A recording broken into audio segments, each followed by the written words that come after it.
Now let's take a look at the Warriors' week in review. First up, last Wednesday, Steph Curry dropping an insane 51 points in just 32 minutes versus the Wizards. I mean, these guys are faking turn. Right? The Jordan shrug is my favorite. And there you go. Beautiful. Then on Friday, Katie lit up the Garden, scoring 41 points, including 25 in the fourth quarter versus the Knicks. Your turn. Oh, it's my turn. No, it's your turn, Pete. Go ahead. You got next week. You got next week. A little preview, Brian? Are we seeing a preview? Okay, well, that's a different discussion. And finally, last night, Klay Thompson hitting 10 threes in the first half, finishing with an NBA record 14 versus the Bulls. In 27 minutes. I was going to say, he didn't just not play the fourth quarter, he didn't even play a big chunk of the third quarter. Hey, you know what? I'm real disappointed in you, though. What? I'm really disappointed in you. In your prime, you, Ray Allen, and KG in y'all prime, y'all don't think y'all could put numbers up like this in today's era? We were all the same age. Right. In our, we're all like 28, 29 together, probably so. Right. Probably Let me tell you, Klay last night took 24 three-pointers in 27 minutes. Mm-hmm. These are two guys who know how to shoot. Yes. You guys never got up 24 shots in 27 minutes. And by the way, as Steph Curry noted after the game, 20 of those could have gone taken in. over 5 threes. So let's introduce Brian Windhorst here. You're joined now by one of our senior NBA correspondents. What if I did get 24 shots? They're too busy thinking about their potential future. I do want to say, last night, look, this beatdown of the Bulls, 149-124, and the score is like, oh, they let them up easy at the end. The game wasn't actually this close. They scored 92 points in the first half, a franchise record 24 three-pointers. All of those only came in three quarters. Klay, 52 points, as you said, a record 14 threes. Is this gap we're talking about, you heard Tracy before the break say it is now a Michael Strahan-sized gap between the Warriors and the rest of the league. Is this wider than it's ever been? He embraces that. I think, I was about to say, it's made him a lot of money. I think he's fine with that. So last year, the Warriors got a little bit away from the way they enjoyed the game. They went to China to start the preseason, and they were tired, and they complained about it, and it kind of set the tone for the whole year. Now, their joy is back. This is one of their weapons. They've weaponized joy.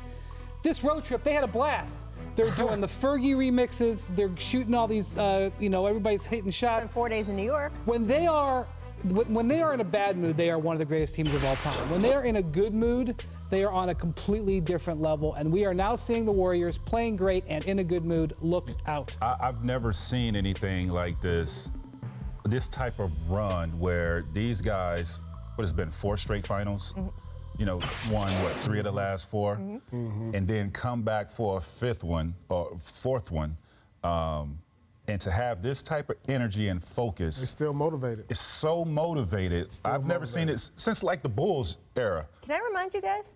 Boogie Cousins hasn't played yet and is practicing already and could be back by Christmas. I know I said Boston can win the championship, but if these dudes keep playing like this. I mean, look, we got a lot of time, right, before we get to June. Man, Boston is the closest team to the Celtics. To the Warriors, I believe. They match up with them, but this team is ridiculous. See, Brian, I would actually say they haven't played like this in a few years. No. Because they had the 73 wins, right, and they had so much fun in that season, and Steph was doing all his crazy stuff, and joy was such a big part of their game. And then they lose in the finals that year, right? And that's sort of a bunch of kind of, And then the KD year, there was a lot of sort of tenseness and how do we make KD happy and how does everything fit in? And then last year, as you say, it was a little bit about, how do we not make this boring and draining? And almost in focusing on that, it made it more draining. Can I say something? This might be I love this word. Right? I love the fire. So keep going. Let's say these 3 guys continue to play this way, keep taking turns and having these crazy nights, and they all finish averaging 20, 25, 30 points. Is it possible that all 3 of them can win MVP? Can they share this award? And they win 70-something games? And they win 70-something games? Well, this is they cannot. I'm gonna break your verbal right here. 3 awards. They can't. They cannot all win MVP. That a 3-way tie in that situation is almost mathematically impossible. But I do think it's interesting the question about how many games they could win, because after they broke the Bulls record and lost the title, there was a little bit of, oh, we're never doing that again. We obviously put too much into the regular season, and they were so careful the following 2 seasons not to do that. And clearly, you can see it now. They're basically playing this season as sort of screw it. We're just going to go out and play and have fun, and the chips are going to fall where they fall. And if Kevin Durant's happy, he's happy, and if he's not, he's not. And by the way, we're going to go have fun, and we're going to ruin the league. And if other people aren't happy, fine. And if we get tired, fine. already did that. Do you think that they could? Do you think that they could break their own 73-game record, almost not even on purpose? I can't put anything by these guys. I mean, look at the way they're playing right now. I mean, look what they've already accomplished. I mean, realistically, they should be looking at their 5th straight championship.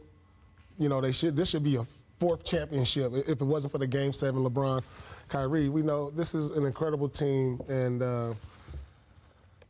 I love watching them, actually. I mean, I know it's bad that they're beating everybody. We're going to start talking about a win streak right now. I do think that they will eventually have some struggles. The West is good enough that they're going to eventually have some struggles. They're not going to play this level all year long. But listen, that is fine. But 2 of those guys started off the season in a rhythm. Now Clay gets a rhythm. I don't care how good the West is.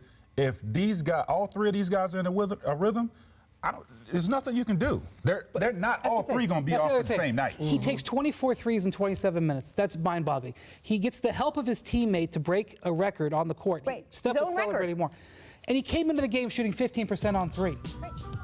By the way, I hate to stop the show here and not move on, but I'm sorry, that's a breathtaking moment in NBA history. By the way, you were here for the first segment. Those 14 3-pointers, 9 dribbles. No, I was 9 times. That was some good stuff. Wow. 9. I mean, come on.